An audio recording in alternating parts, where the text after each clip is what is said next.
Hi everyone, I am so sorry that class was canceled again because of the snow.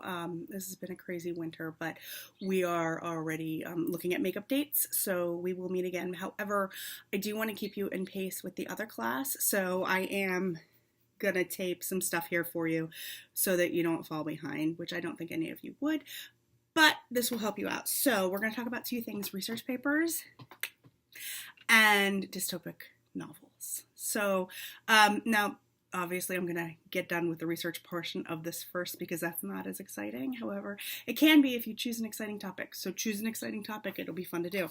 So for the research papers, I'm going to have you do tiny chunks. This is going to be a leisurely pace. Okay. So don't freak out. Little chunks each week that I'm going to give you to do, okay? But you have to keep up with them. If you don't keep up with what I'm assigning each week, it'll come in like a tidal wave and you'll be slammed with a lot of work before your due date, and you don't want to do that, and I don't want to do that to you. So we're going to go slowly through this process, bite-sized chunks. So you can write about any topic that you want, which you already know, but we're going to talk about style. So we've been doing MLA style this whole time because we've been writing about the humanities. So the humanities are English, history, philosophy, subjects like that. Okay, but if you are writing about something with the STEM field, so science, technology, mathematics, engineering, if you are writing anything science-based, you need to use APA style. Okay, and so that's different. There's a title page, you have to do footnotes and things like that. So I have posted instructions for APA style in Schoology for you, so take a look at that.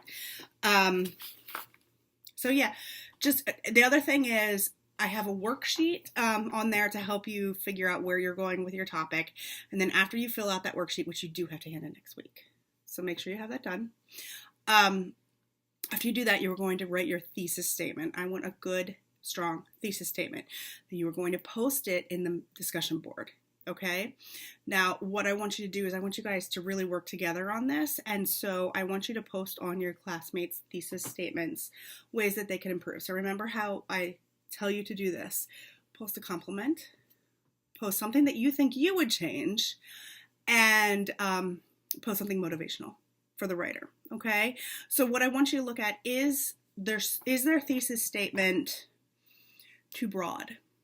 Because remember, this is 5 to 10 pages. If you are with PHAA, you need to hand in a 10-page paper. I'm sorry. Everybody else, 5 to 10. Okay, so is your thesis statement broad enough to handle 10 pages?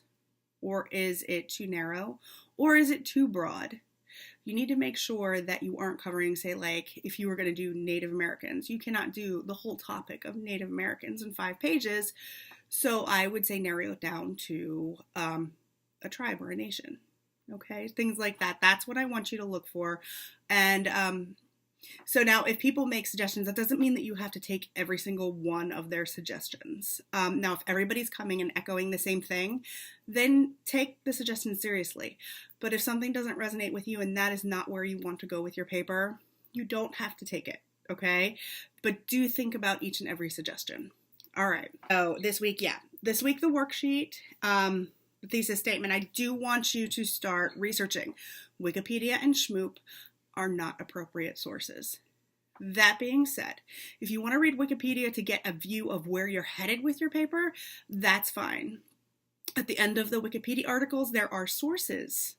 You can click on those sources and use those sources, okay? But do not cite Wikipedia and do not cite Schmoop for your paper. Do not use them, okay? I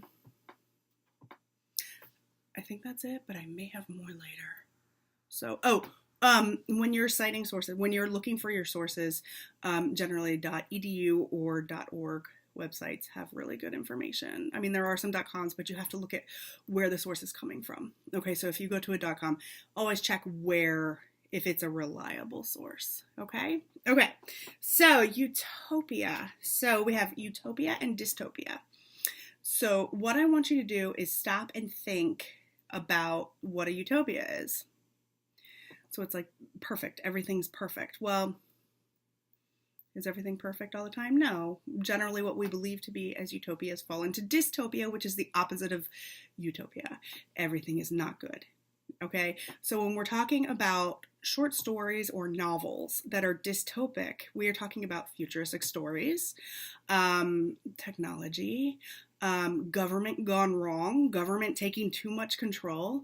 Um, this falls in utopia, or dystopic novels fall in with speculative fiction.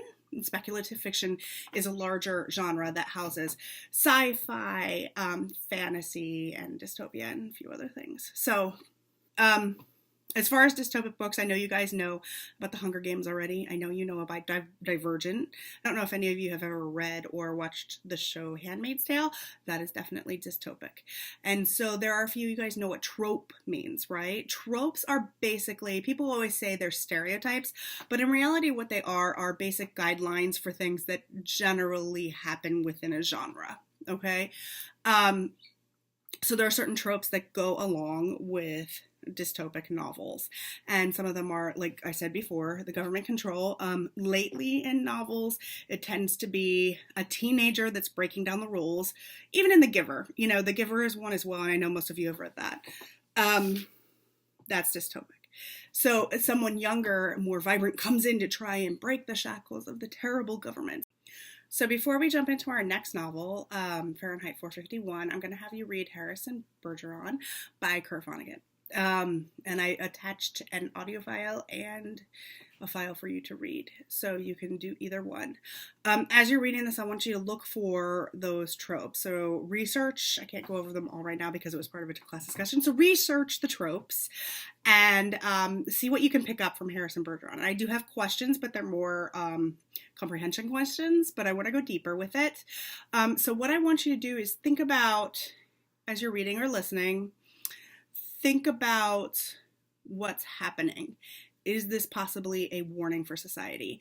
That is something that I think a lot of people don't realize about dystopic literature, is that they take something from today's world and they expand upon it and make it so large, the problem so large, and then throw it back at the readers to say, hey, look what society can become if you don't get it together. And I think this Harrison Bergeron is a case where that is happening. I also think Fahrenheit 451 is a case where that's happening. So I do want you to try and figure out what the big message is. Okay, does that make sense? Email me if it doesn't. Okay, so that is what we're doing this week. Harrison Bergeron by Fahrenheit 451, and have a wonderful time in the snow.